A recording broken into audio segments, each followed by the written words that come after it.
Buildings remember things people forget. Concert halls remember in a language most people never learn to hear. Harold Vance had spent 27 years learning that language, one performance at a time, inside the Averdeen Symphony Hall. He was 62 now, the building's chief engineer, responsible for everything above the stage and below it. The counterweight rigging, the aging HVAC system, the 100 small mechanical hearts that kept an 1,100-seat auditorium breathing through 8 months performance season every year.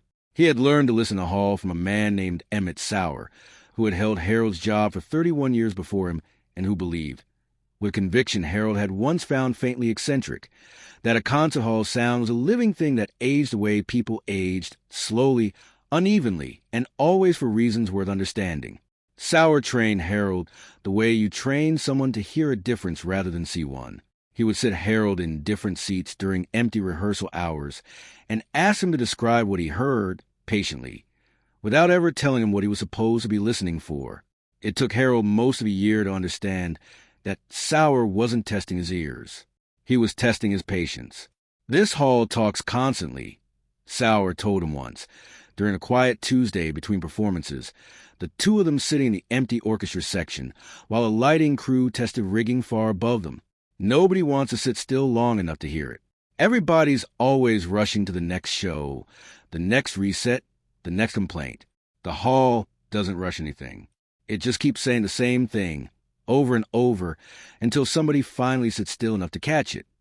Harold had nodded at the time, without fully understanding what Sauer meant. He understood it better. Decades later, alone in the same section with headphones on, listening to a 50-year-old recording a sound nobody else had ever taken the time to hear properly. When Sauer retired, he left Harold two things: a reel-to-reel tape recorder, boxy and heavy, its casing scuffed from decades being carried up and down the hall's service stairs, and a cardboard box containing dozens of magnetic tapes, each one labeled in Sauer's small, careful handwriting. Since the early 1970s, Sauer had recorded acoustic test tones from the same handful of seats every season, not because anyone asked him to, but because he wanted a record of how the hall's sound changed over time, the way another man might keep a journal of his own health, checking the same vital signs year after year simply because consistency itself was worth tracking. Harold had inherited the habit without fully understanding why it mattered. He kept recording from Sauer's same reference seats for years before he had any real reason to listen back, the tapes accumulating quietly in the same equipment closet where Sauer had once kept his own, a shelf slowly filling with record nobody had asked Harold to keep either. The Averdeen had opened in 1958. Its acoustic shell curved and paneled in a style considered state-of-the-art at the time, the kind of hall architects still studied decades later for how well it aged. A 1994 renovation had modernized the seating, updated the lighting rig, and replaced the house sound system, but nobody had touched the original shell or wall paneling. There had never been a reason to. The hall's acoustics were, by every measure anyone bothered to check, exactly as good as they'd always been, except in one section. Row J, seats 14 through 18, had a reputation among longtime subscribers that predated Harold's own tenure. Patrons occasionally mentioned it to the house staff, almost apologetically, as though embarrassed to complain about something so small. The sound in that section felt doubled, they said. Not loud, not distorted. Exactly. Every note simply seemed to arrive twice, a fraction of a second apart, like a held breath that never quite resolved. House staff had long since filed this under seating chart folklore. The hall's acoustic consultants, brought in periodically to test the room's performance, always worked from standard reference points. Center aisle, mid-orchestra, the technical sweet spots architects designed the hall around. Nobody had ever specifically tested from row J. There had never seemed to be a reason to. Harold had heard the complaint himself, more than once, in his early years. An usher would mention it, half apologetic, after a matinee. A subscriber would stop him in the lobby and ask, carefully, whether anything had ever been done about the seats near the aisle in row J. Harold had stood in that section during empty hours more than once, listening the way Sauer taught him to listen, and hadn't been able to hear anything unusual at all. Just an ordinary section of an ordinary hall. Chairs upholstered the same deep red as every other row. Nothing about it visually or acoustically distinct from its neighbors. He filed away, the The way you file away something you can't immediately explain, and went on with 100 other things a concert hall required of him. The counterweight system that needed inspecting before every fly-in set change, the HVAC balancing that shifted with every full house, the small emergencies that never stopped arriving no matter how many years he'd been doing this work. It took him 19 years to think of Sauer's tapes again in connection with Row J. He had been reorganized in the old equipment closet, where Sauer's tape recorder had sat gathering dust for most of 2 decades, and on a slow August afternoon, with the hall dark between seasons, he decided to have the tapes digitized, not because he expected to find anything, mostly because Sauer had cared enough to make them, and it felt wrong to let them simply decay in a box. The digitization took months. Harold listened to the earliest tapes first, from 1974, out of simple curiosity about what the hall had sounded like before he'd ever set foot in it. What he heard, isolated and amplified through modern digital processing in a way no listener sitting in the actual seat could ever perceive, was unmistakable. A flutter echo, a precise doubling of the test tone, arriving a fraction of a second behind itself. Present in Sauer's earliest recordings from Row J and absent from every other reference seat on the same tape. Harold sat very still in the equipment closet for a long time after that, headphones still on, the old test tone looping quietly in his ears. He played it again, then a third time, adjusting the gain slightly, making sure he wasn't imagining a pattern where none existed. The doubling was there each time, precise and consistent, exactly where the complaints had always placed it and nowhere else on the tape. He thought about every subscriber who had ever mentioned it to him, half embarrassed, as though describing something they weren't sure was real. They had been right the entire time. Nobody with the proper equipment had ever bothered to check. He went back through every tape Sauer had recorded, cross-referencing timestamps against Sauer's handwritten session notes, brief, precise annotations on the tape boxes themselves, dates and seat numbers, and occasionally a short observation Sauer had jotted down without elaboration. The flutter echo was there in every single recording from Row J, going back to 1974. It had never been Harold's imagination, and it had never been folklore. It was real, measurable, and present for at least 50 years. What Harold noticed next took him considerably longer to confirm, because it required comparing recordings separated by decades rather than simply confirming the echo existed at all. He built a simple measurement method, nothing sophisticated, just timing the gap between the original tone and its echo across dozens of recordings spanning Sauer's tenure in his own. The gap was widening, not dramatically, fractions of a millisecond, the kind of difference no human ear could ever consciously register in a live performance. But laid out across 50 years of recordings, the trend was unmistakable and consistent. The echo had been very slowly, very patiently getting worse for half a century. He didn't know what that meant yet, but he understood, sitting with those numbers spread across his workbench late one night, that Sauer had captured something real decades before either of them had the tools to fully explain it, and that Sauer had known, on some level, that the recordings mattered even without an explanation attached to them.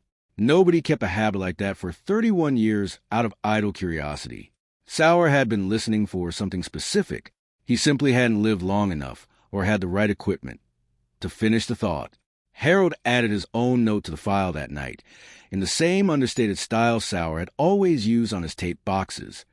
Flutter echo confirmed present in earliest available recording, 1974. Widening trend confirmed across 50 years of measurements. Cause unknown. Continuing. He underlined continuing. It felt like the only honest were available to him. Harold had a theory, in his 22nd year, that the echo might be caused by a resonant frequency in the original 1994 sound system speaker placement, an electronic artifact rather than an acoustic one, something that might explain why only Row J seemed affected. He spent the better part of a spring cross-referencing the 1994 Renovation's speaker specifications against the flutter echo's measured frequency, convinced he had finally isolated a cause that could be fixed with a simple equipment adjustment. The frequencies didn't match. The 1994 system speaker placement had no acoustic relationship to Row J's specific echo pattern, and, more importantly, Sauer's earliest 1974 tapes, predating the sound system renovation by 2 full decades, already showed the same flutter echo in the same section at a smaller but clearly present magnitude. He had been wrong. He wrote it plainly in his own notes, in the same understated style Sauer had modeled for him without ever meaning to teach a lesson. Sound system theory. Ruled out. Echo predates 1994 renovation by 20 years. Cause is structural or architectural, not electronic. Back to unexplained. It bothered him more than most of his wrong guesses did. He had wanted the sound system to be the answer. It was clean, replaceable, the kind of explanation that let you close a question rather than continuing to carry it.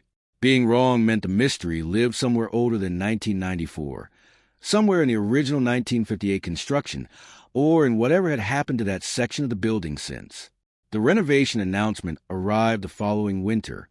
The Hall's board had approved a major stage-left modernization project, a new digital sound reinforcement system, replacing the aging 1994 installation entirely, with speaker arrays mounted directly into the wall paneling adjacent to row J to improve coverage for that section of the orchestra level. Harold read the project brief and felt something tighten in his chest that had nothing to do with the sound system itself. The new speakers would be mounted into the exact wall section behind row J, the same wall Sauer had been quietly recording for 50 years, the only physical access point that might ever explain what was causing the echo. Once the new system was installed, that wall would be sealed behind speaker housing and acoustic treatment for foreseeable future. And the new system used far more sensitive digital microphones for its automated calibration process than the analog 1994 system ever had. Microphones capable of detecting acoustic anomalies too subtle for the human ear, anomalies that might, if fed back through a powered sound reinforcement system, become audible to far more of the audience than the handful of complaining subscribers who'd noticed it over the decades. He requested a meeting with the renovation committee, bringing everything. Sauer's original tapes and session notes, his own 3 years of continued measurements, and the ruled-out sound system theory that had cost him a season to fully investigate and abandon. The committee's acoustic consultant, a careful man named Dr. Aldous Whitfield, reviewed Harold's findings with genuine professional attention. He pulled up the Hall's most recent comprehensive acoustic survey, conducted, as always, from standard center aisle reference points, and found no anomaly anywhere in the documented data. Our survey doesn't show anything unusual in that section, Whitfield said. Aisle seats near structural columns are commonly perceived as acoustically inferior by patrons, even when measured performance shows no actual deficiency. It's a well-documented subjective bias in concert hall seating. The survey was never taken from row J specifically, Harold said. It was taken from the standard reference points, the way it's always been taken. I'm not asking you to trust a subjective complaint. I have 50 years of recorded measurements showing a specific, quantifiable echo unique to that section, getting slightly worse every year. Whitfield reviewed Sauer's tape logs carefully, and to his credit, didn't dismiss them outright. I want to see the actual acoustic data extracted from these recordings before drawing conclusions, he said. Historical anecdote isn't the same as calibrated measurement. It was a fair point, and Harold didn't have an argument against it. What he had was a folder of digitized waveforms he hadn't yet had time to formally analyze, and a renovation schedule that wasn't going to wait for him to catch up. Harold didn't sleep well through that winter. He kept circling back to an uncomfortable question he couldn't fully answer. What if Whitfield was right, and 50 years of Sauer's recording simply reflected a minor, harmless architectural quirk that had never mattered and never would? The kind of thing every old building had somewhere, present but inconsequential? He had wanted, for 3 years now, for the widening echo to mean something significant enough to justify the attention he and Sauer together had poured into it across half a century. Wanting it to matter wasn't the same as it actually mattering. He pulled Sauer's earliest tape box down from the shelf one more evening, sitting alone in the dark auditorium with the tape recorder set up on a folding table near row J itself, and listened to the 1974 recording again, the flutter echo faint but unmistakable through his headphones. Sauer had never known what caused it either. He had simply kept recording, year after year, trusting that the pattern itself was worth preserving even without an explanation attached to it. Harold had inherited that same trust without ever fully testing whether it was justified. He didn't have the cause confirmed yet. But not having it hadn't stopped Sauer from making the first recording in 1974, and it wasn't a reason for Harold to stop now, with the wall about to disappear behind new construction. He requested, at his own initiative, a single day with a structural acoustic specialist before the speaker installation began. Not to delay the renovation, he made clear only to properly document what was behind that specific wall section before it became permanently inaccessible. The specialist was a woman named Priya Solano, who had spent her career studying how older performance venues aged acoustically over time. She spent a full day at the hall, first analyzing Sauer's digitized recordings using proper spectral software, then physically examining the wall section behind Row J using a handheld acoustic imaging device that could detect variations in material density behind finished surfaces. Her analysis of the tapes confirmed everything Harold's simpler measurements had suggested: a genuine, quantifiable flutter echo isolated to that specific section, widening at a slow but consistent rate across the full 50 years of available recordings. Her physical examination of the wall found something neither of them had expected to see so clearly. "There's a cavity back here," Priya said, showing Harold the imaging device's screen. "A gap between the plaster acoustic shell and the brick wall behind it. It's not supposed to be there. The original construction should have these surfaces in direct contact." What she found, cross-referenced against the hall's incomplete archival records over the following week, traced back to a minor fire in an adjacent storage area sometime in the 1960s, a fire small enough that it had never made it into any comprehensive renovation history, repaired quickly by a maintenance crew whose original paperwork had apparently been lost in an unrelated records purge decades ago. The hasty repair had left the plaster shell reattached to the brick wall imperfectly, creating an unintentional air cavity that had been acting ever since as a small resonating chamber. Sound striking that section of wall didn't simply absorb or reflect the way the surrounding acoustic shell was designed to. It partially entered the cavity, bounced, and returned to Hall on a fractional delay. Exactly the flutter echoes Sauer had first captured, entirely by accident, in 1974. And the cavity's resonant properties, Priya explained, had been slowly changing as the old adhesive and plaster inside it continued to degrade with age, which explained why the echo had been gradually widening for half a century, without ever changing enough in any single year to alarm anyone measuring the hall using standard methods. If the new speaker array goes in directly against this section without addressing the cavity first, Priya said, "You're not going to fix this. You're going to amplify it. Powered speakers driving directly into a resonating cavity like this could turn something barely perceptible into something the entire section hears clearly on every performance going forward." Priya's findings went to the renovation committee within the week. Dr. Whitfield reviewed her full report personally and called Harold afterward. "You were right to push for this," Whitfield said. "I was working from a survey that never looked in the right place. If we'd installed that speaker array as planned, we have discovered the problem the hard way, in front of a sold-out house, with no easy way to fix it mid-performance." The renovation was revised. The cavity behind Row J was properly opened, cleared the degraded original repair material, and correctly reattached to the surrounding acoustic shell for the first time since the 1960s fire. The new speaker installation proceeded afterward, several weeks behind schedule, calibrated against a wall that finally matched the acoustic performance of every other section in the hall. The hall's board filed a formal note in its permanent facilities archive, crediting both Emmett Sauer's original decades of acoustic recordings and Harold's continued measurements as the reason a 50-year architectural flaw had been identified and corrected before the new sound system made it audible to the entire audience. Harold kept Sauer's tapes. He added his own final recording to the collection, a fresh test tone from Row J, made after the repair was complete, the echo gone entirely for the first time in the hall's recorded history. He sat alone in Row J one evening after the repair, in an empty auditorium between performances, and listened to the silence the way Sauer had once taught him to listen to sound.